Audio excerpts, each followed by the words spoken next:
दोस्तों, आज मैं आपको एक ऐसी कहानी सुनाने जा रहा हूं जो हमें सिखाती है कि जीवन में नेकी, ईमानदारी और साहस का फल कितना मीठा होता है। ये कहानी है एक गरीब बच्चे की जो समुद्र की लहरों के बीच बड़ा हुआ और अपनी बहादुरी से न केवल अपनी किस्मत बदली बल्कि कई लोगों की जिंदगी में खुशियां भी लेकर आया। तो चलिए शुरू करते हैं ये रोमांचक कहानी। एक समय की बात है।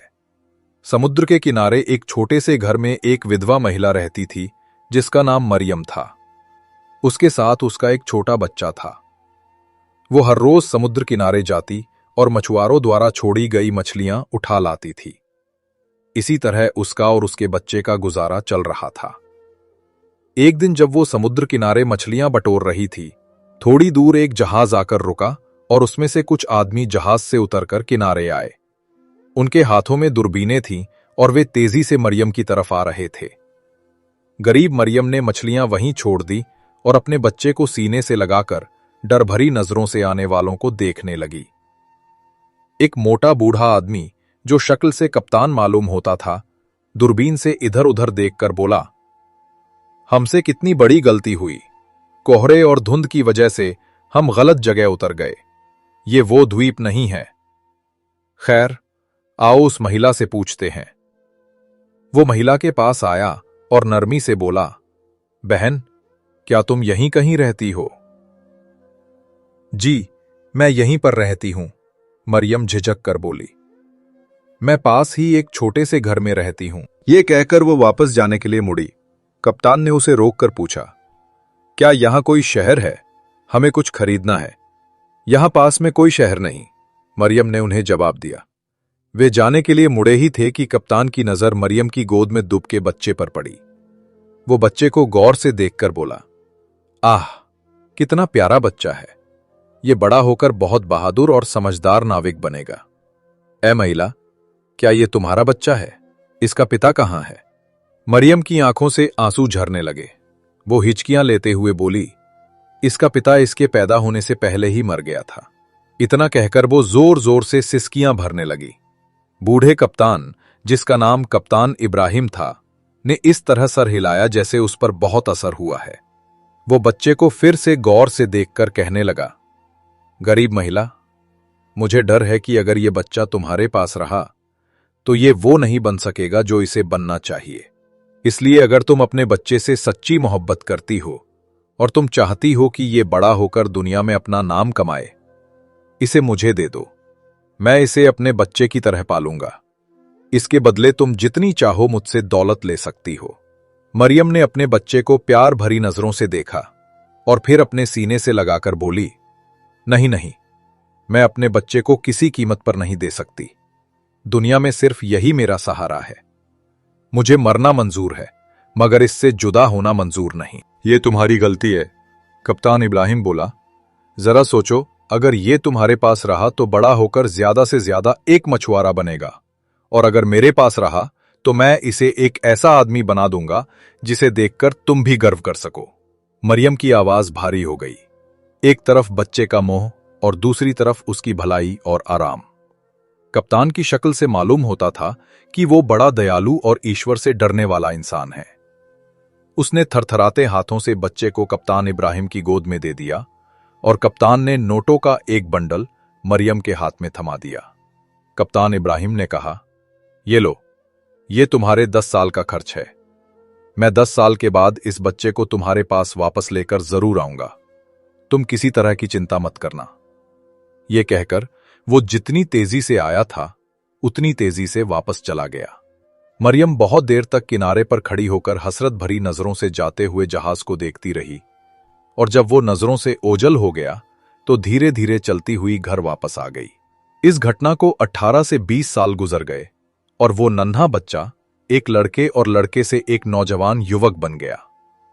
बूढ़े कप्तान इब्राहिम ने उस लड़के का नाम आरिफ रखा। आरिफ ने ये 18 साल उसी जहाज पर गुजारे थे। उसे जमीन पर उतरना बहुत कम नसीब होता था। उसने जहाज पर ही अपना होश संभाला। कुछ तो उसकी दिलचस्पी और बुद्धिमत्ता, और कुछ बूढ़े कप्तान की शिक्षा। वो कम उम्र में ही नाविक के तमाम गुणों से वाकिफ हो गया। उसने समुद्री यात्रा के सारे नियम कानून याद कर लिए। बूढ़ा कप्तान इब्राहिम उसकी बहादुरी और अक्लमंदी को देखता और मन ही मन मुस्कुराता। अब वो खुद तो किसी कोने में बैठकर तंबाकू पीता और नौजवान आरिफ जहाज की रखवाली करता। कभी कभी तो आरिफ को अपनी मां याद आ जाती। वो कप्तान इब्राहिम से पूछता, पिताजी, क्या मेरी कोई मां नहीं थी? ये मत पूछो बेटा, कप्तान कहता, तुम्हारी मां थी, और बहुत अच्छी और बहुत समझदार और शरीफ महिला थी। फिर इतनी धीमी आवाज में कि आरिफ कहीं सुन न ले, बुड़बुड़ाता, ईश्वर जाने बेचारी किस हाल में होगी। 4 सालों से कोशिश कर रहा हूं कि जाकर मिलाऊं, कोई ना कोई रुकावट आकर खड़ी हो जाती है। खैर, जिस जहाज पर आरिफ काम कर रहा था वो एक बहुत बड़े व्यापारी का जहाज था जिसका नाम सेठ करीम था। उस व्यापारी के पास उसके अलावा 6 जहाज और भी थे जिनके जरिए वो दुनिया भर में व्यापार करता और खूब मुनाफा कमाता। अब की बार जब आरिफ का जहाज सामान बेचकर वापस आया तो बूढ़े सेठ करीम ने कप्तान इब्राहिम को अपने पास बुलाया और बोला, मेरे दोस्त, मेरी उम्र 80 साल है। मैंने जिंदगी में करोड़ों रुपया कमाया और भगवान का शुक्र है मेरे पास किसी चीज की कमी नहीं है। बस एक इच्छा ऐसी है जो मैं मरते वक्त अपने दिल में साथ लेकर जाऊंगा, और वो है संतान।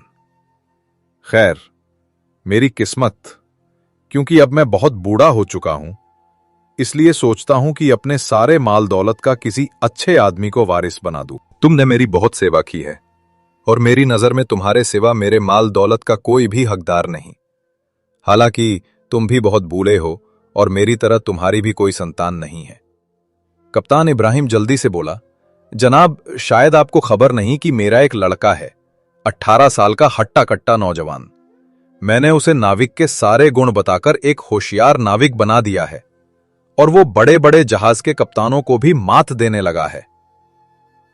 अच्छा, सेठ करीम ताज्जुब से बोला, मगर तुमने हमें कभी नहीं बताया कि तुम्हारी कोई संतान भी है।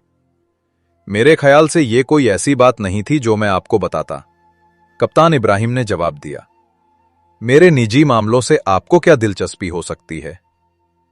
क्यों नहीं हो सकती, जरूर हो सकती है, सेठ करीम बोला। तुम अपने लड़के को मेरे पास लेकर आओ। कप्तान इब्राहिम खुशी खुशी दौड़ा दौड़ा गया और आरिफ को अपने साथ लेकर सेठ करीम के पास पहुंच गया। बूढ़े सेठ करीम ने ध्यान भरी नजरों से आरिफ की तरफ देखा और बोला, खूब खूब नौजवान, क्या तुम मेरे साथ रहना पसंद करोगे? मैं अपनी सारी दौलत और जायदाद तुम्हारे नाम कर दूंगा, तुम मेरे बेटे कहलाओगे। आरिफ थोड़ी देर सोचता रहा और फिर बोला, जनाब, मैं सारी जिंदगी समुद्र में ही रहा हूं। समुद्र की लहरों के थपड़े खाकर ही मैंने होश संभाला। समुद्र के खतरनाक पानी में ही मैं पल बढ़कर जवान हुआ हूं। इसलिए मुझे पानी से ही मोहब्बत है। क्योंकि अब आपकी मर्जी मुझे अपने साथ रखने की है, इसलिए मुझे कोई एतराज नहीं। मैं खुशी से आपकी सेवा करूंगा। उस दिन से आरिफ बूढ़े सेठ करीम के साथ रहने लगा और माल गोदामों की देखरेख करने वाला बना दिया गया। उसने थोड़े ही दिनों में अपनी अक्लमंदी और समझदारी से इतना अच्छा काम किया कि बिक्री बढ़ने लगी और इतने व्यापारी माल खरीदने के लिए आने लगे कि सबकी मांग पूरी करना मुश्किल हो गई। सारे गोदाम खाली पड़े थे और जहाज अभी माल लेकर नहीं आए थे। ये देखकर आरिफ ने सेठ करीम से कहा, अगर आप इजाजत दें तो मैं खुद जहाज लेकर जाऊं और जितनी जल्दी हो सके माल लेकर वापस आऊं। अगर थोड़े और दिनों तक माल ना आया तो व्यापार को बहुत नुकसान पहुंचेगा। बूढ़ा दिल से तो नहीं चाहता था कि आरिफ उसे छोड़कर जाए, मगर उसकी जिद को देखकर उसने उसे जाने की इजाजत दे दी। फिर आरिफ अपने जहाजों को लेकर समुद्र की लहरों को अपने सफर को चीरते हुए अपनी मंजिल की तरफ बढ़ा जा रहा था कि अचानक तूफान आ गया। तूफान इतना खतरनाक और तेज था कि समुद्र की लहरें 30-40 फुट तक उठने लगीं और जहाज कागज की नाव की तरह डोलने लगा। बहादुर आरिफ ने अपना होश बचाए रखा। वो इससे पहले सैकड़ों तूफान देख चुका था, मगर उस वक्त वो सिर्फ एक जहाज की देखरेख करता था और अब उसकी देखरेख में और उसकी कमान में कई जहाज थे। कभी वो एक जहाज को इशारे से हिदायत देता तो कभी दूसरे को। तूफान पल पल बढ़ता जा रहा था और पानी की धुंध हर तरफ फैलती हुई जा रही थी। इस अफरा तफरी में सब जहाज एक दूसरे से अलग हो गए और जिधर को लहरें ले गईं, बहते हुए चले गए। आरिफ का जहाज पूरब की तरफ बहता हुआ जा रहा था। उसने अपने जहाजों को आखिरी बार दूरबीन से देखने की कोशिश की, मगर उसे समुद्र की लहरों के अलावा कुछ दिखाई नहीं दिया। रात भर उसका जहाज लहरों के रहमो करम पर चलता रहा। सुबह जब तूफान थमा तो एक द्वीप नजर आया। उसने नाविकों को वहां पर लंगर डालने का हुक्म दिया ताकि ये मालूम हो सके कि वो कहां है और उनकी मंजिल उनसे कितनी दूरी पर है। जहाज किनारे पर थोड़ी दूर के फासले पर खड़ा कर दिया गया और आरिफ 2-4 अनुभवी नाविकों को लेकर किनारे पर उतरा। उसने देखा कि 2-4 आदमी एक बूढ़े आदमी की लाश को मार पीट रहे हैं। एक आदमी उसके सर पर जूते मार रहा है और दूसरा आदमी उसकी दाढ़ी और उसके बालों को नोच रहा है। आरिफ को यह देखकर बहुत दुख हुआ। वो जल्दी से दौड़कर उनके पास पहुंचा और डांट कर बोला, इस लाश की क्यों बेइज्जती कर रहे हो? तुम्हें ईश्वर का डर नहीं?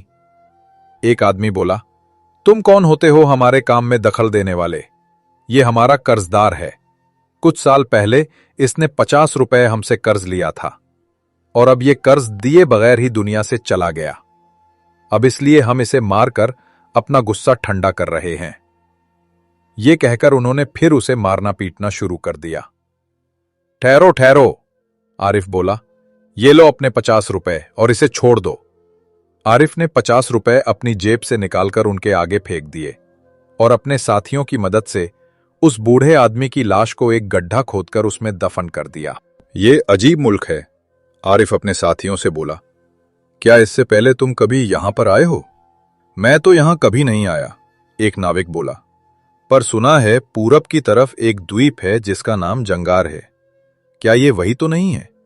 होगा, आरिफ बेपरवाही से बोला और फिर आगे की तरफ बढ़ गया। कुछ देर चलने के बाद वो एक बस्ती में पहुंचे जहां एक मैदान में बहुत से लोग जमा थे और उनके बीच आग का एक बहुत बड़ा अलाव जल रहा था। अलाव के करीब एक बहुत खूबसूरत लड़की रस्सियों से बंधी हुई पड़ी थी। ऐसा मालूम होता था जैसे वे उसे आग में जलाने की तैयारी कर रहे हैं। आरिफ भीड़ को चीरता हुआ आगे की तरफ बढ़ा और आगे जाकर बोला, ये क्या मामला है? तुम इस लड़की को क्यों आग में झोंक रहे हो? एक बूढ़ा आदमी आगे बढ़ा और गरज कर बोला, तुम ये पूछने वाले कौन हो? हमारे बादशाह का हुक्म है कि इस लड़की को जिंदा आग में जला दिया जाए। फिर एक और आदमी जो शक्ल से भला मानस मालूम होता था आगे की तरफ बढ़ा और कहने लगा, इस लड़की ने हमारे बादशाह से वादा किया था कि वो 1 महीने के बाद हमारे बादशाह से शादी कर लेगी, लेकिन ये अपने वादे से मुकर गई। इसलिए बादशाह ने नाराज होकर हुक्म दे दिया कि इसे और इसके सारे परिवार को आग में जला दिया जाए। इसके बाकी परिवार को तो कल ही जला दिया गया और आज इसकी बारी है। मगर तुम्हें क्या? तुम अपना रास्ता लो। ठहरो, आरिफ ने सोने की मोहरों से भरी हुई एक थैली निकालकर उस आदमी के हाथ पर रख दी। इसमें इतनी सोने की मोहरें हैं कि तुम उम्र भर बैठकर खा सकते हो। ये सोने की मोहरें रख लो और इस मजबूर महिला को छोड़ दो और बादशाह को कहना कि हमने उसे जला दिया। पहले तो उन्होंने आपस में सलाह मशवरा किया और फिर सोने की मोहरें लेकर वहां से चले गए। लड़की ने शुक्रिया भरी नजरों से आरिफ की तरफ देखा और फिर बोली, नौजवान, अगर तुम मेरी जान ना बचाते तो मेरा भी वही हश्र होता जो मेरे परिवार का हुआ। तुम यहां पर अजनबी मालूम होते हो। तुम कौन हो? आरिफ ने उसे बताया कि वो एक जहाज का कप्तान है और कोयला लेकर मिस्र जा रहा है ताकि वहां से व्यापार का सामान खरीद कर लाए। कोयला? लड़की हैरत से बोली, इस मुल्क के लोग कोयले पर अपनी जान देते हैं और उसे बड़े शौक से खाते हैं। तुम उन्हें जितना कोयला दोगे वो तुम्हें उतना ही सोना देंगे। अच्छा? आरिफ भौचक्का होकर बोला। हां, लड़की ने कहा, तुम ऐसा करो कि तुम शहर के सबसे बड़े व्यापारी के पास जाओ और उसे कहो कि मेरे पास कोयलों से भरा एक जहाज है और मैं उसे बेचना चाहता हूं। वो खुशी से राजी हो जाएगा और उसके बदले तुम्हें सोना दे देगा। मगर होशियारी और समझदारी का काम है। जैसे ही सौदा तय हो जाए और सोना तुम्हारे जहाज में पहुंच जाए तो तुम अपने जहाज का लंगर उठा देना और जितनी जल्दी हो सके यहां से निकल जाना। अगर जरा भी देर हुई तो ये जंगली लोग तुम्हें नहीं छोड़ेंगे। तुम पर हमला करके तुम्हारे जहाज और तुम्हारे सारे सामान पर कब्जा कर लेंगे। आरिफ ने उस लड़की के हुक्म पर चलने का फैसला किया और शहर के सबसे बड़े व्यापारी के पास पहुंच गया। वो उसे बड़े आदर से पेश आया और जब आरिफ ने उसे बताया कि वो जहाज भरकर कोयला लाया है तो वो खुशी से उछल पड़ा और बोला, क्या तुम उसे मुझे बेचना चाहते हो? मुंह मांगे दाम दूंगा। अगर सौदा आज ही तय हो जाए तो अच्छा है। आरिफ ने उससे कोयले के बराबर सोना मांगा। सौदागर पहले तो हिचकिचाया मगर फिर राजी हो गया। सोना सुबह 6 बजे मेरे जहाज पर पहुंच जाए, आरिफ ने सौदागर से कहा। मैं कोयला किनारे पर डालकर चला जाऊंगा। ये कहकर वो वापस लौट आया और लड़की बैठी उसका रास्ता देख रही थी। सारी बातचीत सुनकर वो बोली, तुम अपने आदमियों को अभी से तैयार रहने के लिए हुक्म दे दो कि जैसे ही सोना जहाज में आए वे जहाज का लंगर उठा दें। अगर जरा भी देर हुई तो दुनिया की कोई ताकत तुम्हें नहीं बचा सकती। आरिफ ने अपने सारे नाविकों को हुक्म दिया कि वे तैयार रहें कि जैसे ही इशारा मिले वे जहाज का लंगर उठा दें। वो रात आंखों ही आंखों में कट गई। सुबह होते ही वो सौदागर सोना गाड़ियों में भरकर वहां आकर मौजूद हुआ। आरिफ ने सारा कोयला किनारे पर पहले ही से उतार दिया था। जब सारा सोना उसके जहाज में आ गया, आवाज लगाने की देर थी कि जहाज चल पड़ा। थोड़ी दूर पहुंचकर आरिफ ने दूरबीन से देखा कि कुछ आदमी हाथों में लाठियां उठाए किनारे पर इधर उधर दौड़ रहे हैं। बूढ़ा कप्तान इब्राहिम और सेठ करीम आरिफ की गुमशुदगी से बड़े परेशान थे और उनके दोनों जहाज धक्के खाकर वापस वहां पर पहुंच चुके थे, मगर आरिफ के जहाज का कुछ पता नहीं था। जब आरिफ वहां पर अपना जहाज लेकर पहुंचा तो बूढ़ा सेठ करीम और कप्तान इब्राहिम खुशी से फूले नहीं समाये, और जब उन्हें यह मालूम हुआ कि वो अपने साथ बेशुमार सोना लाया है तो उनकी खुशी का ठिकाना न रहा। बूढ़ा सेठ करीम लड़की के साथ बेहद प्यार और नरमी से पेश आया और उसकी खूब सेवा की, लेकिन आरिफ ने देखा कि वो चुपचाप और खामोश सी रहती है। आखिर आरिफ ने एक दिन उससे पूछ ही लिया, तुम अब कहीं नहीं जाओगे? नहीं। आरिफ हैरानी से बोला, क्यों? मैं इतने दिनों के बाद तो आया हूं, अब आराम करना चाहता हूं। लेकिन क्यों? तुम्हारा कुछ काम है? हां, लड़की सर झुकाकर बोली। पहले तुमने अपने काम के लिए सफर किया था, पर अब मेरे काम के लिए सफर करोगे। बोलो, क्या तुम हस्पानिया जाओगे? आरिफ हंसकर बोला, अगर तुम्हारा कोई काम है तो जरूर जाऊंगा। तुमने मेरे ऊपर वो एहसान किया है जो मैं जिंदगी भर नहीं भूल सकता। सबसे पहले तो तुम अपने जहाज में कुछ सामान भर लो और फिर अपने मालिक से कहो कि मैं व्यापार के लिए हस्पानिया जाना चाहता हूं। जब वो इजाजत दे दे तो फिर मेरे पास आना, मैं तुम्हें कुछ बातें बताऊंगी।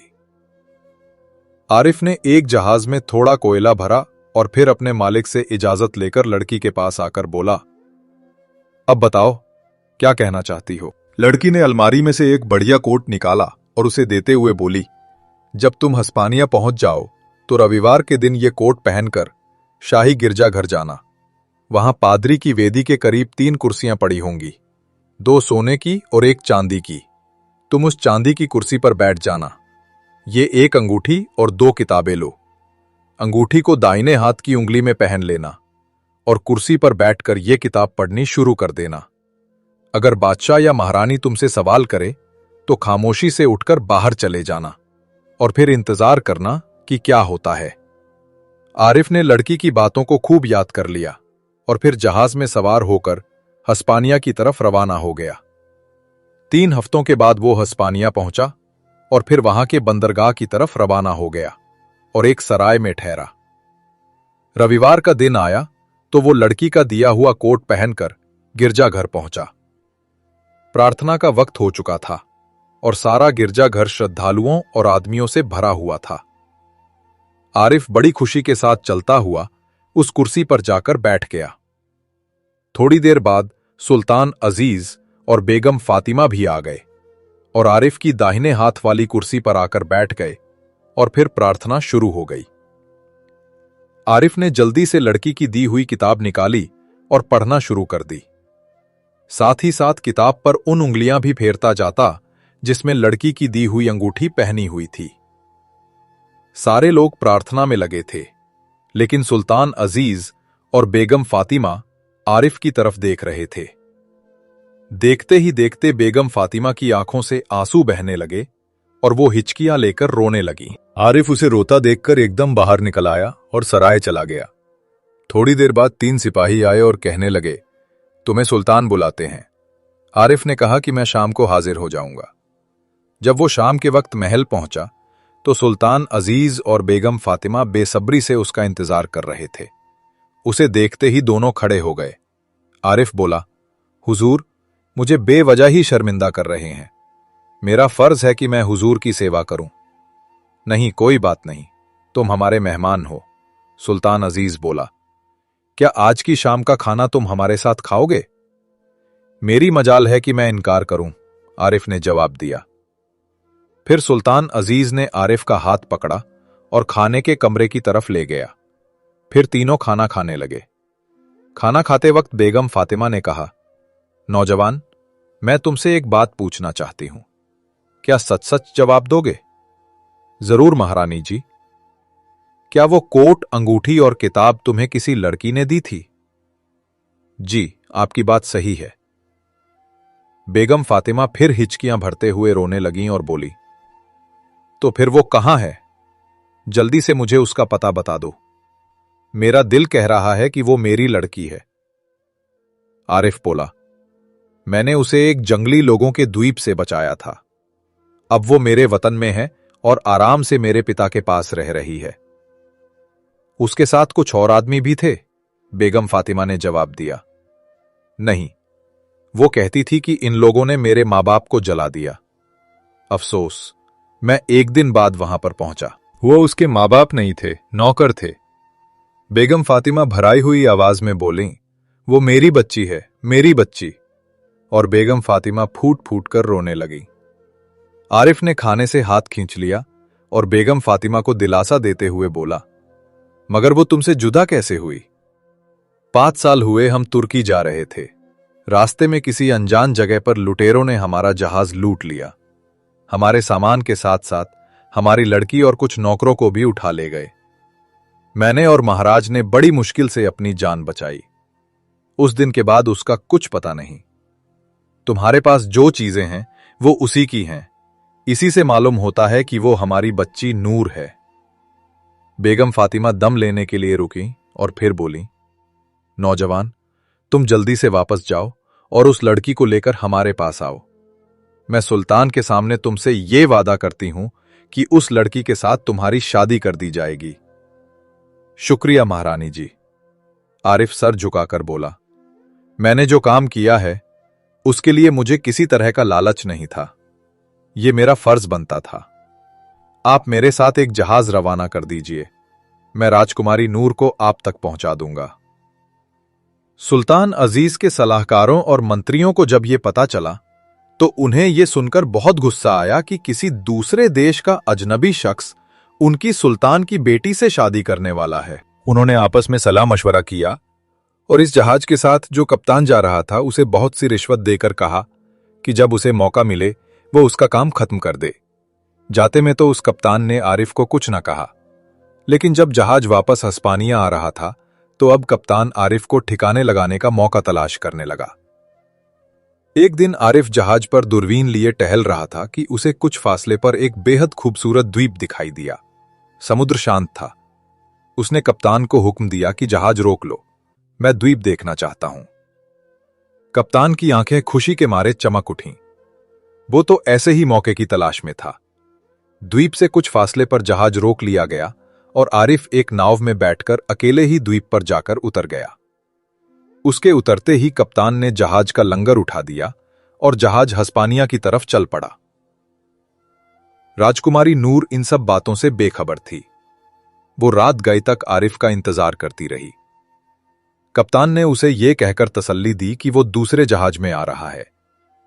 जहाज जब हस्पानिया के बंदरगाह में पहुंचा तो सुल्तान अजीज और बेगम फातिमा पहले से ही उनके इंतजार में थे। राजकुमारी नूर का आरिफ की जुदाई से बुरा हाल था। वो रोते रोते निढाल हो गई थी। सुल्तान अजीज भी अपने सहायक की गुमशुदगी से परेशान था। कप्तान ने उसे ऐसी मनगढ़ंत कहानी सुनाई कि वो उस पर शक न कर सका। इधर आरिफ भी द्वीप पर ठोकरे खाता इधर उधर फिर रहा था। थोड़ी देर के बाद जब वो वापस किनारे पर आया तो जहाज का दूर दूर तक निशान नहीं था। यूं ही वक्त गुजरता गया और 1 महीना गुजर गया। आरिफ हर रोज किनारे पर बैठा रहता कि कहीं कोई जहाज गुजरे और वो उसे मदद के लिए पुकारे। उसके कपड़े फटकर बराबर हो गए थे। उसके सर के बाल और नाखून इस कदर बढ़ गए थे कि उसे देखते ही डर लगता था। एक दिन वो किनारे पर बैठा अपनी किस्मत को रो रहा था कि अचानक एक छोटी सी नाव किनारे पर आकर ठहरी और चांद की रोशनी में उसे एक आदमी का चेहरा दिखाई दिया जो आंखें फाड़ फाड़ कर उसे देख रहा था। क्या तुम ही आरिफ हो? उस आदमी ने पूछा। लेकिन आरिफ अपनी सोचों में ऐसा खोया था कि उसने कोई जवाब नहीं दिया। इस पर आदमी और भी चीख कर बोला, क्या तुम बहरे हो? सुनते क्यों नहीं? फिर आरिफ उछलकर चौंक पड़ा और नाव की तरफ दौड़ पड़ा। क्या तुम आरिफ ही हो? हां, मैं आरिफ हूं, उसने जल्दी जल्दी से जवाब दिया। क्या तुम यहां से जाना चाहते हो? अगर तुम मुझे यहां से ले जाओ तो मैं तुम्हारा बहुत आभारी रहूंगा, आरिफ खुश होकर बोला। मगर इसके बदले में तुम मुझे क्या दोगे? आदमी बोला। आरिफ का चेहरा उतर गया। मेरे पास तो फूटी कौड़ी तक नहीं। मैं इस वक्त तुमसे कुछ नहीं मांगता, आदमी बोला। जब तुम सही सलामत अपने वतन पहुंच जाओ तब, आरिफ बोला। अगर मैं अपने वतन पहुंच गया तो तुम जो मांगोगे मैं तुम्हें दूंगा। अच्छा तो आओ नाव में बैठ जाओ। आदमी ने सहारा देते हुए आरिफ को नाव में बिठा लिया। तुम अपने वतन वापस जाना चाहते हो या हस्पानिया? हस्पानिया, आरिफ चौंक कर बोला। रात भर नाव चलती रही।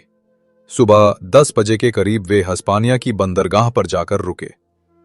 बंदरगाह पर उतरने के बाद नाविक बोला, मेरा काम खत्म हुआ, ये लो कुछ रुपया, इससे तुम अपनी हालत सुधार लो, और जब तुम अपनी ये हालत सुधार लोगे तो फिर मैं तुम्हारे पास आऊंगा। आरिफ ने वो पैसे लिए और पहले नाई की दुकान पर गया। उसने अपना हुलिया सुधारा, नए कपड़े खरीदे और उसी सराय में चला गया जहां पर वो पहले ठहरा था। राजकुमारी नूर उसका नाम सुनते ही उछल पड़ी। सुल्तान अजीज और बेगम फातिमा को जब ये खबर मिली तो वे भी उसका नाम सुनकर बहुत खुश हो गए। थोड़े दिन बाद आरिफ की शादी राजकुमारी नूर से हो गई। शादी में आरिफ का मुंह बोला पिता कप्तान इब्राहिम और सेठ करीम भी शामिल थे। कप्तान इब्राहिम अपने साथ एक बुढ़िया को भी लाया था, और जब उसने आरिफ को बताया कि ये बुढ़िया तुम्हारी मां मरियम है तो आरिफ की आंखों में आंसू आ गए। आरिफ कुछ दिन तो हस्पानिया में रहा और फिर अपनी दुल्हन को लेकर अपने वतन वापस आ गया। अब सेठ करीम भी बहुत बूढ़ा हो गया था। उसने अपना सारा कारोबार आरिफ को सौंप दिया और खुद ईश्वर की याद में व्यस्त हो गया। दोस्तों, आरिफ की यह कहानी यहीं खत्म नहीं होती। असल में यह तो शुरुआत थी एक नए सुनहरे दौर की। आरिफ और राजकुमारी नूर ने मिलकर एक खुशहाल जीवन बिताया। उन्होंने अपने व्यापार को इतना बढ़ाया कि वो पूरे क्षेत्र में सबसे बड़ा और सबसे ईमानदार व्यापारी बन गया। लेकिन सबसे खास बात यह थी कि आरिफ ने कभी अपनी जड़ों को नहीं बुलाया। उसने उस गरीब समुद्र किनारे की बस्ती को एक समृद्ध शहर में बदल दिया जहां उसकी मां मरियम रहती थी। उसने वहां स्कूल, अस्पताल और बंदरगाह बनवाए, मछुआरों के बच्चों को शिक्षा दी और उन्हें बेहतर जीवन जीने का मौका दिया। कप्तान इब्राहिम और सेठ करीम ने आरिफ की सफलता में अपनी सफलता देखी। उन्हें फख्र था कि उन्होंने एक गरीब बच्चे को इस काबिल बनाया। लेकिन आरिफ ने कभी नहीं बुलाया कि उसकी सफलता का असली राज क्या था। वो हमेशा कहता था, नेकी करो और दरिया में डाल दो। जो बीज आप आज बोते हैं वो कल एक विशाल वृक्ष बन सकता है। ईमानदारी, साहस और दूसरों की मदद करना, यही जीवन की असली दौलत है। जिस रहस्यमय नाविक ने आरिफ को द्वीप से बचाया था वो एक दिन फिर आया, मगर इस बार वो कुछ मांगने नहीं बल्कि आरिफ को बताने आया था कि वो दरअसल उस बूढ़े आदमी की आत्मा था जिसे आरिफ ने जंगार द्वीप पर दफनाया था। वो आरिफ की नेकी का बदला चुकाने आया था। आरिफ ने समझ लिया कि जीवन में हमें जो भी मिलता है वो हमारे कर्मों का फल होता है। और इस तरह समुद्र के लहरों की ये कहानी हमें सिखाती है कि नेकी हमेशा रंग लाती है और दूसरों की मदद करना ही सच्ची इंसानियत है। तो प्यारे दोस्तों, ये थी आरिफ और राजकुमारी नूर की अद्भुत कहानी। उम्मीद है आपको ये कहानी पसंद आई होगी और इससे कुछ सीखने को मिला होगा।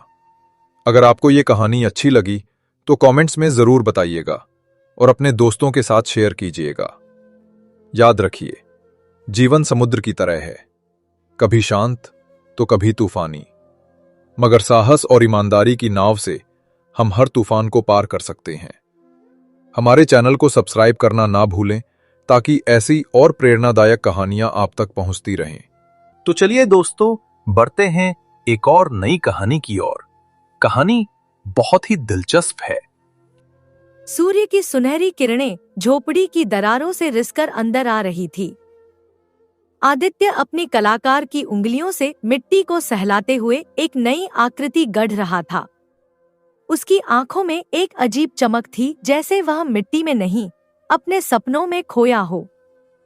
उसके माथे पर पसीने की बूंदें चमक रही थी और उसके कपड़े मिट्टी से सने हुए थे, लेकिन उसके हाथों का स्पर्श बड़ा कोमल था, जैसे वह किसी नन्हे बच्चे को थपथपा रहा हो। कोने में बैठी राधा आटे की लोई बेल रही थी। वह बीच बीच में अपने पति की ओर देख लेती और उसके होठों पर एक हल्की मुस्कान तैर जाती। उसकी आंखों में चिंता की लकीरें थीं, पर उसके चेहरे से उम्मीद की रोशनी झलकती थी। देखो राधा, आदित्य ने मिट्टी के एक ढेले को उठाते हुए कहा, इस मिट्टी में जीवन है, सिर्फ उसे आकार देने की देर है। राधा ने उसकी ओर प्यार से देखा। तुम्हारे हाथों में जादू है आदित्य, मिट्टी तुम्हारे स्पर्श से जीवंत हो उठती है। काश यह जादू हमारे जीवन में भी कुछ रंग भर देता। आदित्य ने गहरी सांस ली। देखती हो राधा, मैं इतनी मेहनत करता हूँ, फिर भी हमारी झोपड़ी में आज भी अनाज के लिए संघर्ष है। राधा रोटी बेलना छोड़कर उसके पास आई और उसके कंधे पर हाथ रखकर बोली, आदित्य, तुम्हारी कला तुम्हारी पहचान है। एक दिन दुनिया इसे पहचानेगी, बस थोड़ा धैर्य रखो। रोज रोज की यह कशमकश कब तक चलेगी राधा? आदित्य ने अपनी आवाज में दर्द के साथ कहा, तुम्हारी आंखों में मैं थकान देखता हूँ, फिर भी तुम मुझे हौसला देती हो। तुम्हारी बनाई रोटियां मेरे लिए अमृत से कम नहीं, लेकिन मेरी बनाई मूर्तियां हमें भरपेट भोजन भी नहीं दे पाती। उसकी बात सुनकर राधा की आंखों में आंसू आ गए, लेकिन वह तुरंत उन्हें पोंछ गई। वह नहीं चाहती थी कि उसका पति उसके आंसू देखे। आदित्य, तुम्हारी बनाई मूर्तियां इतनी सुंदर होती हैं, इतनी जीवंत, फिर भी कोई उनकी सही कीमत क्यों नहीं देता? आदित्य ने एक लंबी सांस लेते हुए कहा, हुनर की कीमत समझने में इस दुनिया को वक्त लगता है राधा। कभी कभी किसी हीरे को पहचानने के लिए पारखी नजर चाहिए होती है। तभी दरवाजे पर एक छोटे बच्चे की दौड़ती हुई आवाज सुनाई दी, पिताजी, माँ। रतन, आदित्य और राधा का 9 वर्षीय पुत्र हाथ में एक पुस्तक लिए अंदर दौड़ा आया। उसके चेहरे पर खुशी की लहरें थी और आंखों में ज्ञान की प्यास झलक रही थी। आज गुरुजी ने मुझे नया श्लोक सिखाया, सुनिए, उसने उत्साह से कहा और अपनी किताब से एक संस्कृत श्लोक पढ़ने लगा। आदित्य और राधा ने एक दूसरे की ओर देखा। उनकी आंखों में अपने बेटे के लिए गर्व झलक रहा था। रतन अपने उम्र के बच्चों से अधिक होशियार था और गुरुकुल के सबसे मेधावी छात्रों में से एक था। वाह मेरे शेर! आदित्य ने उसके सिर पर प्यार से हाथ फेरा। तुम तो बड़े विद्वान बनोगे। आज गुरुजी ने कहा कि अगर मैं इसी तरह पढ़ता रहा तो एक दिन राजदरबार में विद्वान भी बन सकता हूँ। रतन ने आंखें चमकाते हुए कहा। राधा ने झुककर अपने बेटे को गले लगा लिया। मेरे राजकुमार, तुम जरूर बड़े आदमी बनोगे। हमारे सपनों का दीपक तुम हो। रतन अचानक गंभीर हो गया और बोला, माँ, आज वंशी के पिता आए थे गुरुकुल में। उन्होंने कहा कि मेरे जैसे गरीब घर के बच्चे को इतनी अच्छी शिक्षा की क्या जरूरत। वे कह रहे थे कि बस। आदित्य ने उसे बीच में ही रोक दिया। लोगों की बातों पर ध्यान मत दो बेटा। तुम पढ़ोगे और अच्छे से पढ़ोगे। चाहे कितनी भी मुश्किलें आए, तुम्हारी शिक्षा कभी नहीं रुकेगी। राधा ने चिंतित होकर आदित्य की ओर देखा और धीरे से बोली, आदित्य, रतन की पढ़ाई, गुरुकुल का खर्च, यह सब कैसे चलेगा? पिछले महीने भी हम दान दक्षिणा नहीं दे पाए थे। आदित्य के चेहरे पर थोड़ी शर्मिंदगी आई, लेकिन उसने दृढ़ता से जवाब दिया, राधा, रतन को पढ़ाना जरूरी है। हमारे हालात चाहे जैसे भी हों, उसका भविष्य उज्जवल होना चाहिए। मैं 2 गुनी मेहनत करूंगा, 3 गुनी 4 गुनी जितनी भी जरूरत हो। गांव वाले मजाक उड़ाते हैं, राधा ने दुखी स्वर में कहा। कहते हैं खाने को रोटी नहीं पर रतन को गुरुकुल भेज रहे हो। आदित्य ने उसके हाथों को अपने हाथों में लिया और गहरी नजरों से उसे देखते हुए कहा, देखो राधा, गांव वालों की बातें मेरे हौसले को तोड़ नहीं सकती। अरे मैं जानता हूं, एक दिन हमारा रतन कुछ न कुछ बड़ा करेगा, हम दोनों का सपना पूरा करेगा। देखना, बस तुम हार मत मानना, मैं तुम्हारे साथ हूं। राधा की आंखों में आंसू आ गए, लेकिन इस बार ये खुशी के आंसू थे। उसने आदित्य के हाथ चूम लिए और बोली, मुझे तुम पर पूरा भरोसा है आदित्य। जब तक तुम मेरे साथ हो, मुझे किसी चीज का डर नहीं। रतन ने अपने माता पिता को एक दूसरे के हाथों को थामे देखा और उनके पास आकर बैठ गया। उसकी आंखों में एक दृढ़ संकल्प था। पिताजी, माँ, उसने धीरे से कहा, मैं पूरी मेहनत से पढ़ूंगा। एक दिन मैं आपको इतना अमीर बना दूंगा कि आप कभी चिंता नहीं करेंगे, मैं वादा करता हूँ। आदित्य और राधा ने अपने बेटे को गले लगा लिया और उस छोटी सी झोपड़ी में गरीबी के बीच भी प्यार और उम्मीद का दिया जल उठा। अगली सुबह सूर्य उगने से पहले ही आदित्य उठ गया। उसने अपनी मूर्तियां संभाली और बाजार जाने की तैयारी करने लगा। राधा ने उसके लिए रोटी और नमक बांध कर दिया। जल्दी वापस आना।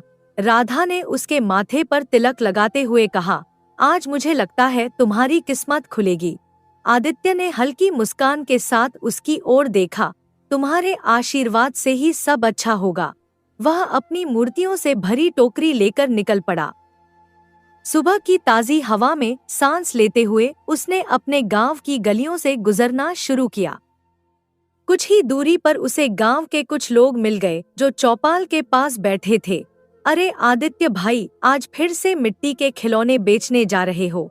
एक व्यक्ति ने तंज कसा। दूसरे ने ठहाका लगाते हुए कहा, अरे अब तो बाजार वाले भी तंग आ गए होंगे। हाँ रे हाँ, और बेटे को गुरुकुल भेज रखा है। यह नहीं कि घर के काम में हाथ बटाए। अरे आदित्य के पास खाने को तो है नहीं, पर सपने बड़े ऊंचे देख रहा है। तीसरे ने मजाक उड़ाया।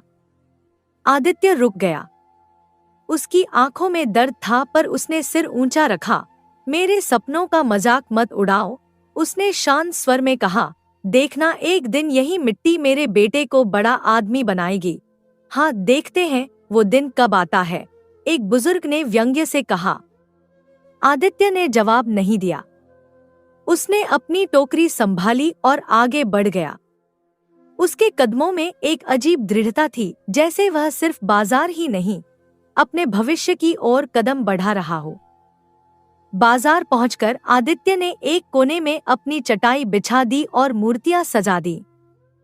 उसकी मूर्तियां वाकई सुंदर थी, किसानों की, देवी देवताओं की, पशु पक्षियों की। हर मूर्ति में एक अलग भाव था, एक अलग कहानी, जैसे उनमें जान आ गई हो। लोग रुकते, मूर्तियों को देखते, प्रशंसा करते, पर खरीदते कम ही थे। कई बार लोग मोलभाव करते और बहुत कम दाम देते, जिसे आदित्य मजबूरी में स्वीकार कर लेता। यह लीजिए, एक व्यापारी ने आदित्य के हाथ में कुछ सिक्के थमाते हुए कहा, इससे ज्यादा नहीं दे सकता। आदित्य ने धन्यवाद कहा, लेकिन उसके अंदर एक टीस उठी। उसकी मूर्तियों की वास्तविक कीमत इससे कहीं अधिक थी। फिर भी वह चुप रहा। उसके पास विकल्प नहीं था। दिन ढलने लगा और आदित्य ने अपनी बची हुई मूर्तियां संभालकर घर की ओर चलना शुरू किया। रास्ते में वह गुरुकुल के पास रुका, जहां रतन पढ़ता था। गुरुकुल के बाहर आदित्य बेसब्री से रतन का इंतजार करने लगा। जैसे ही छात्र बाहर निकलने लगे, उसकी आंखें अपने बेटे को खोजने लगी। रतन खुशी खुशी दौड़ता हुआ आ पहुंचा। पिताजी, आप आ जाए। आज गुरुजी ने मेरी बहुत तारीफ की। उन्होंने कहा कि मैं बहुत जल्दी सब सीख रहा हूँ। आदित्य की थकी हुई आंखों में एक नई चमक आ गई। ओ मेरा बेटा, उसने रतन को गले लगा लिया। मुझे तुम पर गर्व है मेरे बेटे, तुम मेरे सपनों की रोशनी हो। रोशनी? रतन ने मुस्कुराते हुए पूछा।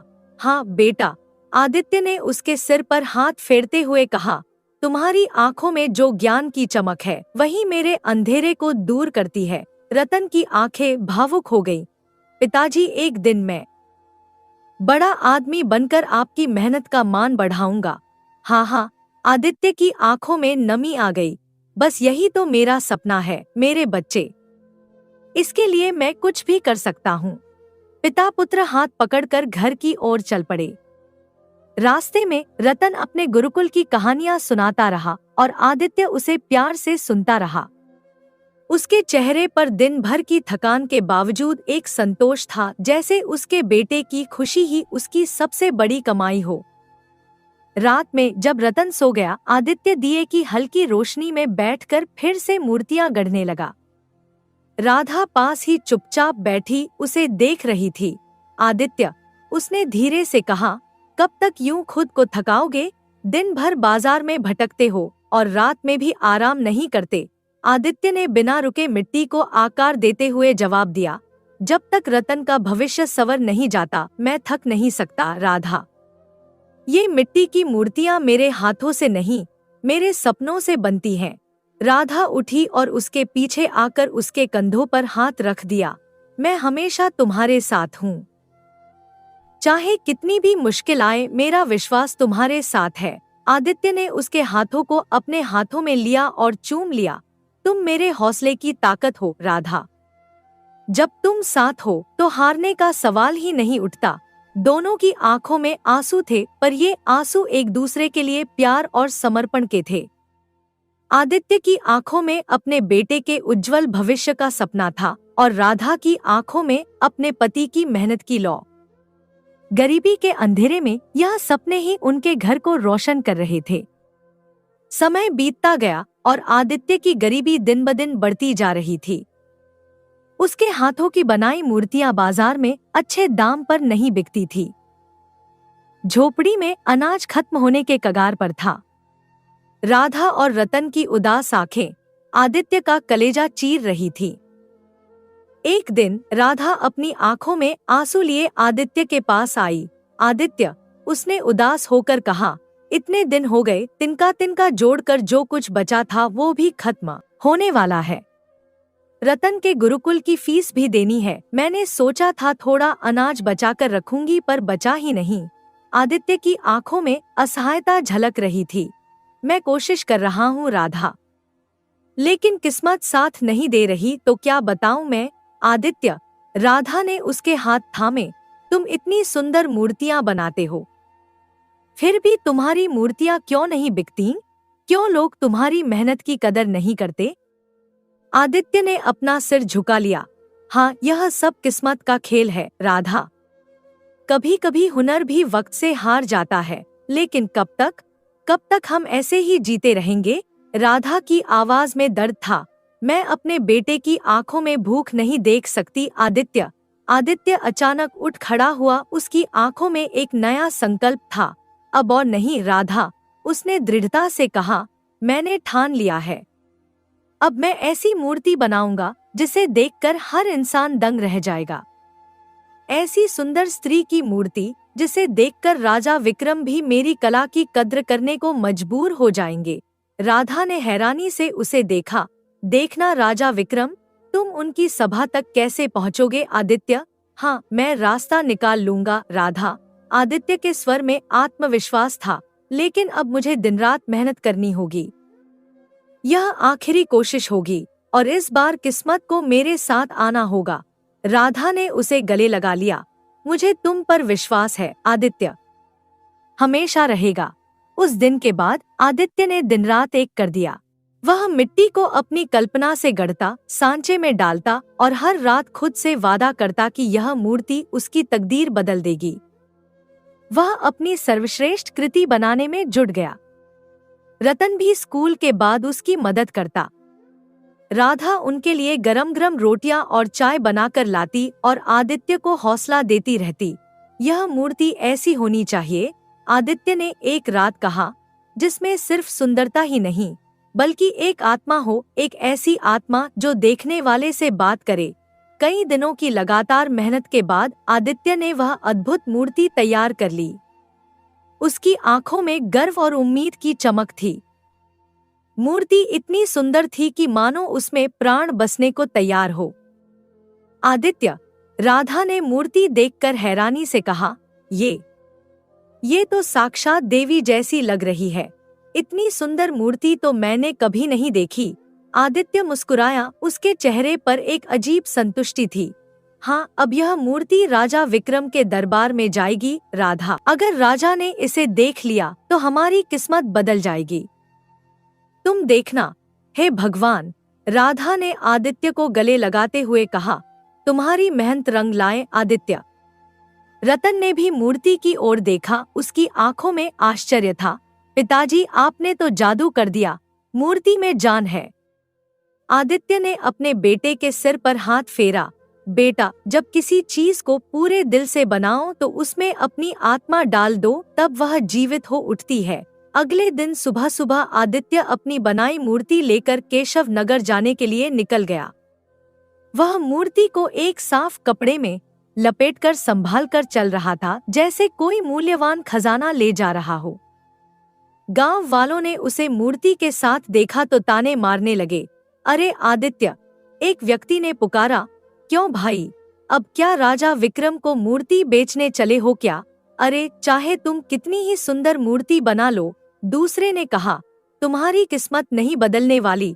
आदित्य, गांव के मुखिया ने तंज कसा, कहीं यह मूर्ति बेचकर कुछ पैसे तो नहीं जोड़ना चाहते? एक बच्चे ने चिल्लाकर कहा, अरे ये तो राजा विक्रम को अपनी मूर्ति दिखाने जा रहा है, लगता है इस बार बड़ी उम्मीदें लेकर निकला है। क्यों? हाँ, आदित्य ने सिर ऊंचा करके जवाब दिया, इस बार मेरी मेहनत जरूर रंग लाएगी। देखना। अरे, तुम्हारी किस्मत को बदलने के लिए मूर्ति नहीं, चमत्कार चाहिए भैया, मुखिया ने हंसते हुए कहा। चमत्कार? कभी कभी चमत्कार भी इंसान की मेहनत को देखकर आते हैं मुखिया जी, आदित्य ने शांति से जवाब दिया। गांव वालों की बातों को अनसुना करके आदित्य आगे बढ़ गया। उसके कदम थक चुके थे, लेकिन हौसला अब भी बरकरार था। वह किसी तरह महल तक पहुंच गया, लेकिन दरबार के बाहर सख्त पहरा था। 2 सैनिक द्वार पर तैनात थे, उनकी कड़ी नजरें हर आने जाने वाले को जांच रही थी। नमस्कार, आदित्य ने विनम्रता से कहा, मुझे राजा विक्रम के सामने पेश होने दीजिए। मैंने ऐसी मूर्ति बनाई है जिसे देखकर राजा भी दंग रह जाएंगे। दंग रह जाएंगे? एक सैनिक ने उपहास किया। राजा विक्रम के पास कलाकारों की कमी नहीं है। तुम्हारे जैसे भिखारी जैसे हालत वाले को दरबार में जाने की इजाजत नहीं मिलेगी। समझ गए? आदित्य के चेहरे पर निराशा छा गई, लेकिन उसने फिर से कोशिश की। देखिए, मैं सिर्फ अपनी कला दिखाना चाहता हूँ, कृपया करें। अरे कहा ना, राजा विक्रम के दरबार में तुम्हारी मूर्ति की कोई जगह नहीं है, दूसरे सैनिक ने कड़कते हुए कहा। चलो लौटो और अपना वक्त और हमारा वक्त बर्बाद मत करो। देखिए, आदित्य ने गिड़गिड़ाते हुए कहा, कृपया करके एक बार राजा को मेरी मूर्ति दिखा दीजिए। मेरी मेहनत की कदर कीजिए, थोड़ी तो कदर कीजिए। अरे कहा ना, चले जाओ यहाँ से, सैनिक ने उसे धक्का देते हुए कहा। समझ में नहीं आता क्या? चलो जाओ। आदित्य का सपना टूट गया।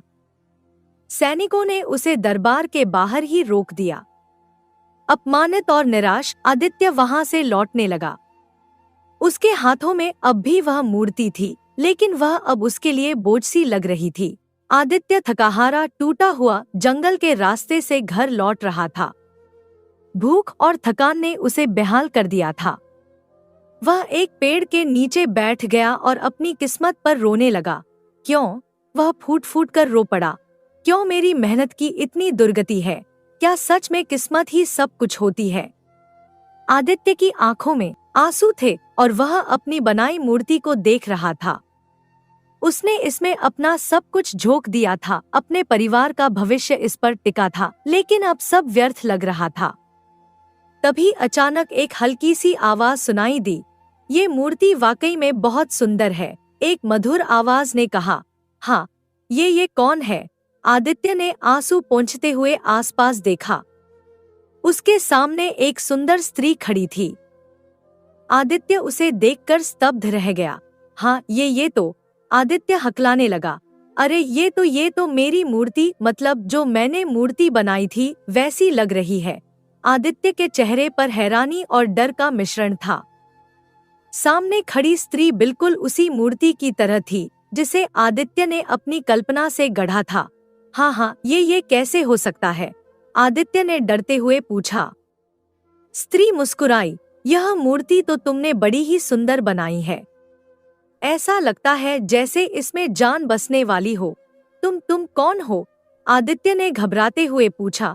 यह मूर्ति बिल्कुल तुम्हारे जैसी लग रही है। तुम मुझे मूर्ति की दुनिया की रानी कह सकते हो, स्त्री ने रहस्यमय ढंग से जवाब दिया। यह सुनकर आदित्य चौंक पड़ा। मैं तुम्हारी बात का मतलब नहीं समझा, बहुत जल्द समझ आ जाएगा, स्त्री ने मुस्कुराते हुए कहा। तुम तो सच में बड़े कलाकार हो। तुमने एक ऐसी मूर्ति बनाई है जिसकी तुलना किसी से नहीं की जा सकती। मगर तुम इस मूर्ति को लेकर क्यों भटक रहे हो? ये सब मेरी समझ से परे है, आदित्य ने परेशानी से कहा। तुम हो कौन? मगर आदित्य की मूर्ति की तरह दिखने वाली वह सुंदर स्त्री आदित्य के सवाल को नजरअंदाज करती हुई मूर्ति को देखते हुए रहस्यमय अंदाज में बोली। तुम तो मूर्तियों की दुनिया का राजा बन सकते हो। तुम्हें तो राजमहल में होना चाहिए। नहीं, मेरा भाग्य इतना उदार नहीं, आदित्य ने निराश स्वर में कहा। मेरी मूर्तियां सिर्फ धूल फांकती हैं और मैं गरीबी में जी रहा हूँ। स्त्री की आंखों में एक अजीब चमक आई। लगता है तुम अभी खुद को नहीं पहचानते, लेकिन समय तुम्हें सब कुछ सिखा देगा। जब समय आएगा नियति तुम्हें वहां पहुंचा देगी जहां जाना तुम्हारा अधिकार है। इतना बोलकर वह सुंदर स्त्री बड़ी तेजी से वहां से चली गई। आदित्य उसे जाता हुआ देखता रहा। उसकी आंखों में सवाल थे लेकिन जवाब कहीं नहीं था। वो भारी मन से घर लौट आया। आदित्य के चेहरे की मायूसी देखकर उसकी पत्नी उससे बोली। क्या हुआ? इतने परेशान क्यों लग रहे हो? राधा, आदित्य ने थके स्वर में कहा। लगता है मेरी किस्मत कभी नहीं बदलेगी। मैंने इतनी मेहनत की, इतनी सुंदर मूर्ति बनाई, लेकिन कुछ भी हासिल नहीं हुआ। राजा विक्रम के सैनिकों ने मुझे महल के अंदर घुसने तक नहीं दिया। मैंने बहुत मिन्नतें की, प्रार्थना की, हाथ जोड़े, लेकिन उन सैनिकों का दिल नहीं पसीजा। राधा ने उसके हाथ अपने हाथों में लिए और उसे सांत्वना देते हुए कहा। हिम्मत मत हारिए, आप ही तो हमारी हिम्मत है। अगर आप ही हिम्मत हार जाएंगे तो फिर मेरा और रतन का क्या होगा? राधा, आदित्य ने उदास होकर कहा। मैं भी इंसान हूँ। सच बताऊं तो अब मुझमें किस्मत से लड़ने की और शक्ति नहीं बची है। राधा ने उसके चेहरे को अपने हाथों में लिया और उसकी आंखों में देखते हुए कहा। जब सही समय आएगा तब सब कुछ बदल जाएगा। बस हिम्मत मत हारिए, क्योंकि हमारे पास हिम्मत के अलावा और कुछ भी नहीं है। हिम्मत से ही विश्वास पैदा होता है। अगर आप हार जाएंगे तो आपका विश्वास कमजोर हो जाएगा और मैं यह बिल्कुल नहीं चाहती। आदित्य ने अपनी पत्नी को गले लगा लिया और उसकी आंखों से आंसू बहने लगे। वह रात भर आंसू बहाता रहा और उसने सारी रात जागते हुए गुजार दी। अगली सुबह आदित्य रतन को गुरुकुल छोड़ने चला गया। उसके चेहरे पर अब भी कल की निराशा थी, लेकिन वह अपने बेटे के सामने मजबूत बना रहना चाहता था। बेटा, उसने रतन को गुरुकुल के द्वार पर छोड़ते हुए कहा। मेरे बच्चे, ध्यान से पढ़ना है ना? गुरुजी की हर बात मानना। ठीक है बेटा। जी पिताजी, रतन ने उसके हाथ को चूमते हुए कहा। रतन को गुरुकुल छोड़कर आदित्य बाजार चला गया और मूर्ति बेचने की कोशिश करने लगा। कुछ देर बाद कुछ ग्राहक उसके पास आकर खड़े हो गए। तुम्हारी मूर्ति तो वाकई में बहुत सुंदर है, एक ग्राहक ने प्रशंसा की। यह बताओ कितने दाम लोगे?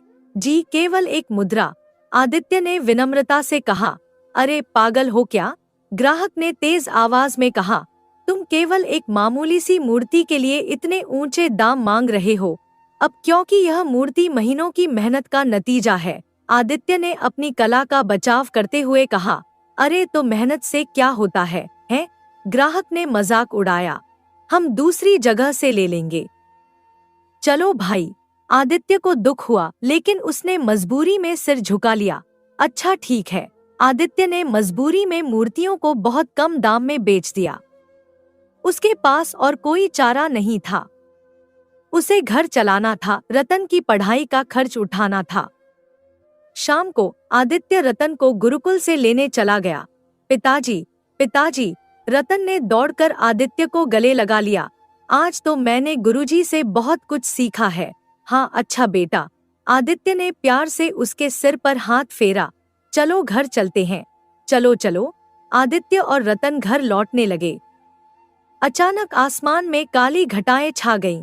पिताजी, रतन ने आसमान की ओर देखते हुए कहा, लगता है कि आज बारिश होने वाली है। हाँ, आदित्य ने चिंता से आसमान की ओर देखा। चिंता मत करो बेटा, हम उससे पहले घर पहुंच जाएंगे। अचानक तेज बारिश होने लगी। आदित्य ने रतन का हाथ मजबूती से पकड़ लिया और तेजी से कदम बढ़ाने लगा। पिताजी, रतन ने डरते हुए कहा, बारिश तेज हो रही है। हाँ बेटा, आदित्य ने उसे सांत्वना देते हुए कहा, लेकिन हम जल्द ही घर पहुंच जाएंगे। निश्चिंत रहो। अचानक रास्ते में कीचड़ भरा गड्ढा आ गया। आदित्य का पैर फिसल गया। आदित्य गड्ढे से सटे हुए एक तालाब में गिर पड़ा। पिताजी, पिताजी, रतन चीख उठा। आदित्य पानी में डूबता चला गया। रतन चीखता रहा, मदद के लिए पुकारता रहा, लेकिन बारिश के शोर में उसकी आवाज दब गई। रतन रोता हुआ घर पहुंचा और सारी घटना अपनी माँ को बताने लगा।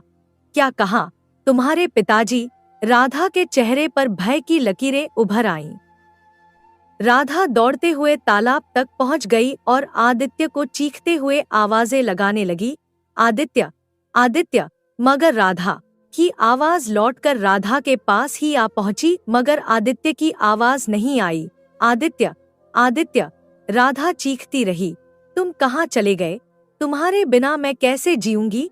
लौट आओ आदित्य, मैं तुम्हारे बिना नहीं जी सकती। हे भगवान, वह रोती हुई बोली। क्यों किया मेरे साथ ऐसा? राधा तालाब के किनारे बैठकर फूट फूट कर रोती रही।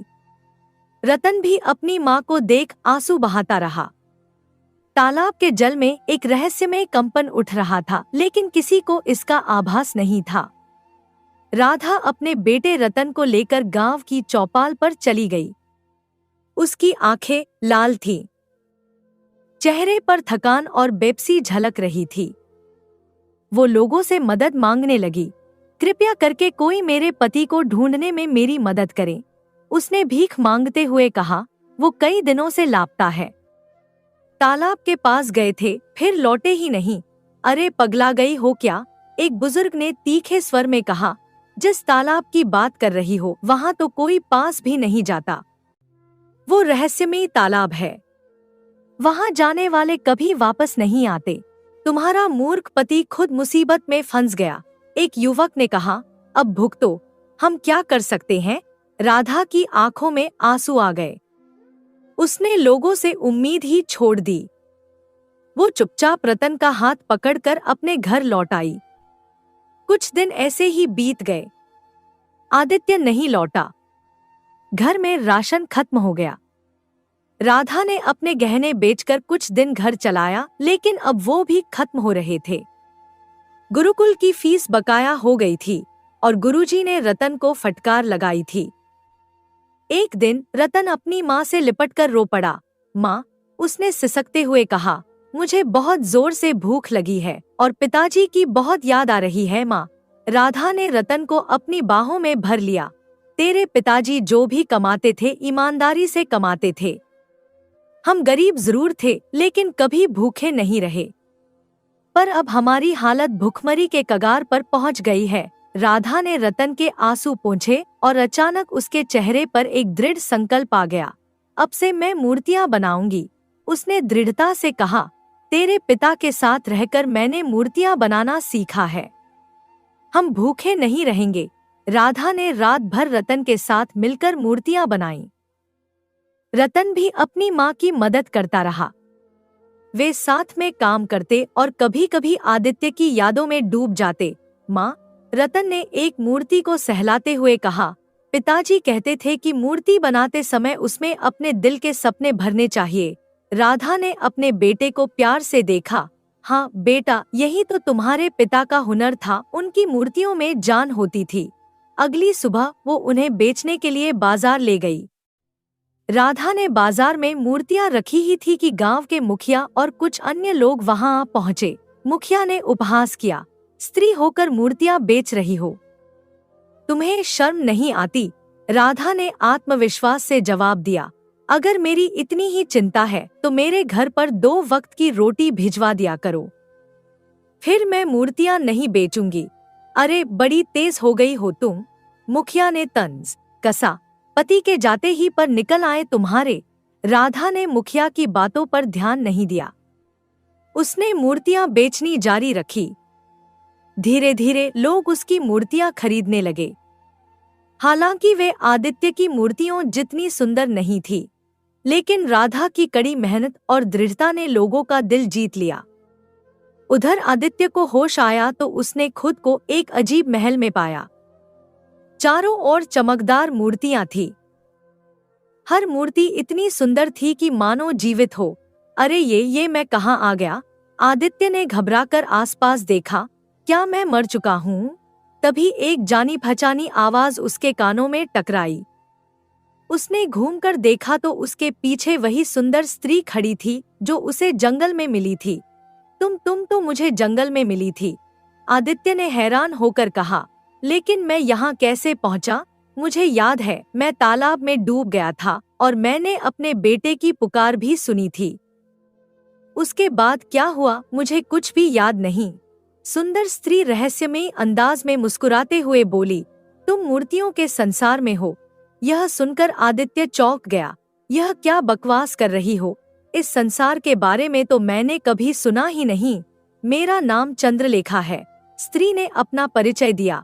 मैं इस मूर्तियों की नगरी की रानी हूँ।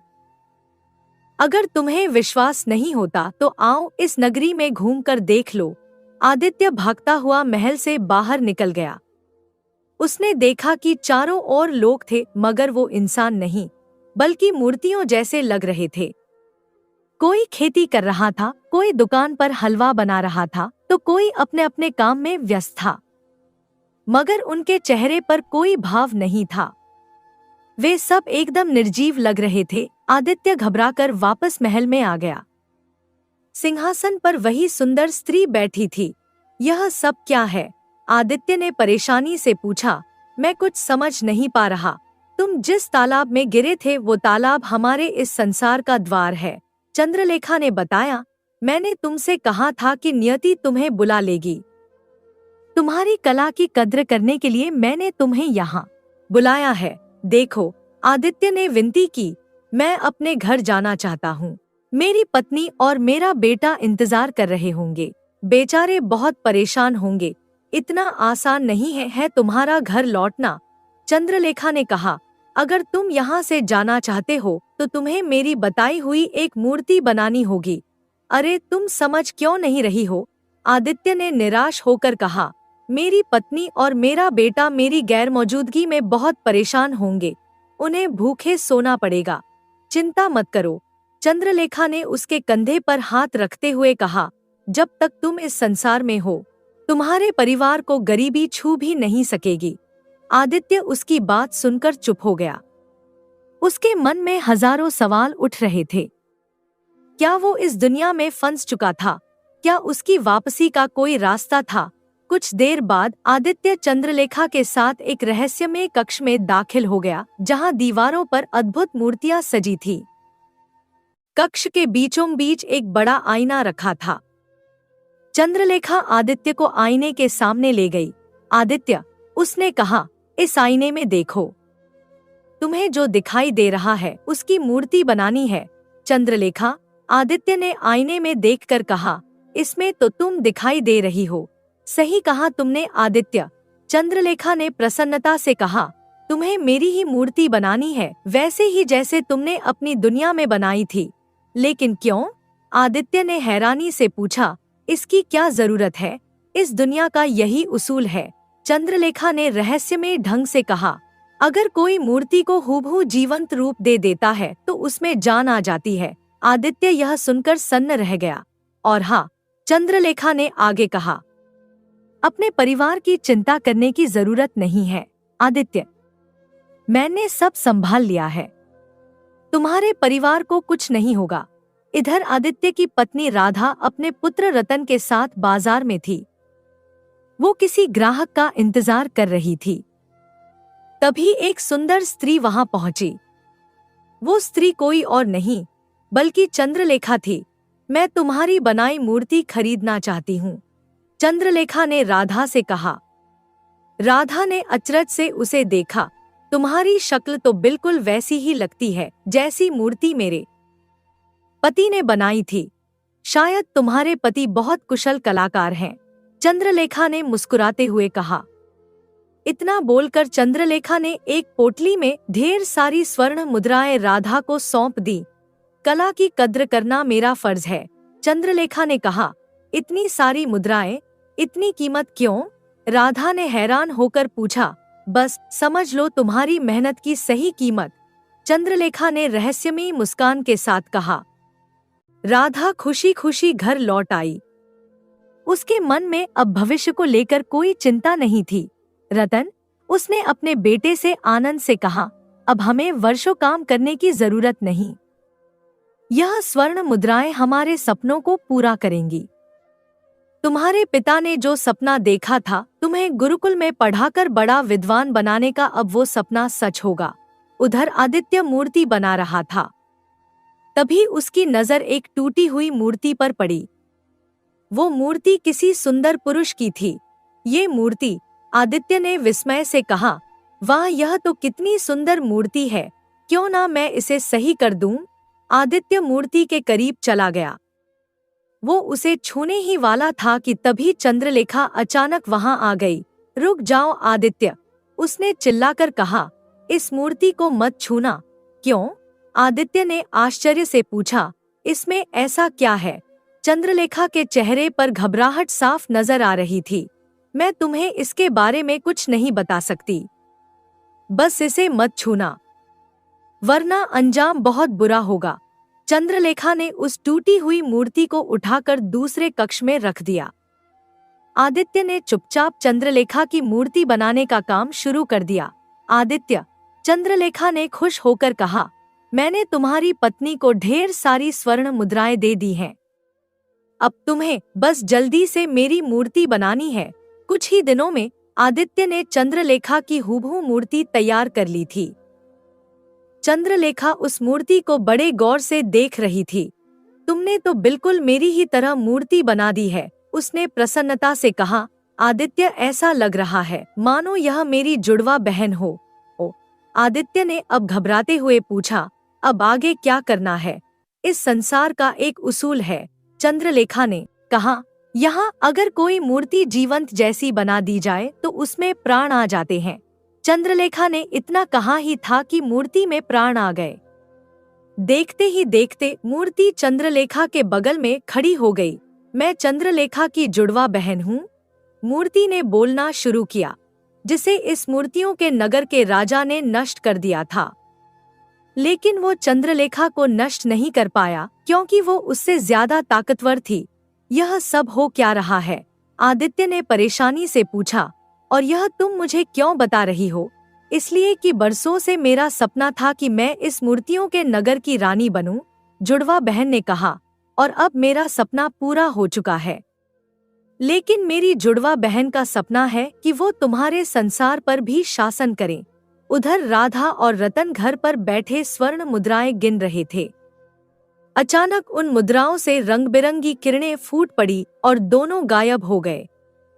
खुद को उसी स्थान पर पाया जहां आदित्य खड़ा हुआ था। यह मैं कहाँ हूँ? राधा ने घबराकर पूछा। ये तो वही है जिसने मुझे स्वर्ण मुद्राएं दी थी। रतन ने चंद्रलेखा को देखकर कहा। आदित्य, तुम यहाँ कैसे? राधा ने अपने पति को देखकर चिल्लाया। यह तालाब के अंदर दूसरी दुनिया का द्वार है जो इस मूर्तियों के नगर में खुलता है, आदित्य ने जल्दी से बताया। चंद्रलेखा और उसकी जुड़वा बहन ने आदित्य और उसके परिवार को घेर लिया। आदित्य, चंद्रलेखा ने कहा, अब तो तुम्हें समझ आ ही गया होगा कि तुम किसके सामने खड़े हो। मैं और मेरी जुड़वा बहन मिलकर तुम्हारे और तुम्हारे परिवार की बलि देकर अपनी ताकत को और बढ़ाएंगे। उसके बाद हम दोनों बहनें इस पृथ्वी पर भी शासन करेंगी। तुम्हारी मूर्खता ने तुम्हें यहाँ तक पहुँचाया, लेकिन अब तुम्हारे पास बचने का कोई रास्ता नहीं है। आदित्य, राधा ने डरते हुए कहा, यह वही औरत है जिसने मुझे सोने की स्वर्ण मुद्राएं दी थी। लेकिन ये कौन सी दुनिया है, राधा? आदित्य ने आत्मविश्वास से कहा, अब डरने की कोई जरूरत नहीं है। यह जो कुछ भी कर रही है उसका अंत अब शुरू हो चुका है। क्या मतलब? राधा ने हैरानी से पूछा, तुम इतने आत्मविश्वास से कैसे बोल रहे हो? क्योंकि मैं सच जान चुका हूँ। आदित्य ने दृढ़ता से कहा, कौन सा सच? चंद्रलेखा ने तीखे स्वर में पूछा, जब तुमने मुझसे उस मूर्ति को लेकर उस कक्ष के अंदर रखा था, आदित्य ने बताया, तभी मुझे कुछ अजीब सा एहसास हुआ था। उस रात जब सब सो रहे थे, मैं उस मूर्ति के पास गया। जैसे ही मैंने उसे छुआ, उसमें से एक आवाज आई। तभी कक्ष का दरवाजा खुल गया और वही टूटी हुई मूर्ति जिसे आदित्य ने छुआ था, अचानक जीवित हो उठी। सावधान रहना आदित्य, मूर्ति ने कहा, यह चंद्रलेखा और उसकी बहन साधारण स्त्रियां नहीं हैं। यह ना पृथ्वी की है और ना ही इस मूर्तियों के नगर की। यह दोनों राक्षसी हैं जिन्होंने इस नगरी को अपने काले जादू से ग्रसित कर दिया है। जिन्हें तुम मूर्तियां समझते हो वो पहले सामान्य थे, जिन्हें इनके काले जादू ने इस अवस्था में पहुंचा दिया। तभी मुझे समझ में आ गया था, आदित्य ने कहा, कि तुम और तुम्हारी बहन इस मूर्तियों के नगर पर कब्जा करके इसे अपना अड्डा बना चुकी हो। लेकिन अब तुम्हारा अंत निश्चित है। झूठ! चंद्रलेखा चिल्लाई, यह सब झूठ है। तुम हमारा कुछ नहीं बिगाड़ सकते। सच तो यही है कि तुम्हारा खेल खत्म होने वाला है, आदित्य ने कहा, और अब वो भी आएगा जिससे तुम सबसे ज्यादा डरती हो। आदित्य द्वारा बनाई गई सुंदर पुरुष की मूर्ति अचानक जीवित हो उठी। चंद्रलेखा और उसकी बहन घबरा गईं। ये कैसे संभव है? चंद्रलेखा ने दहशत से पूछा। संभव है क्योंकि यही इस मूर्तियों के नगर का असली राजा है, सुंदर पुरुष ने कहा। बहुत हो गया तुम्हारा आतंक चंद्रलेखा। अब इस नगरी को मुक्त करने का समय आ गया है। तुम हमें नहीं हरा सकते।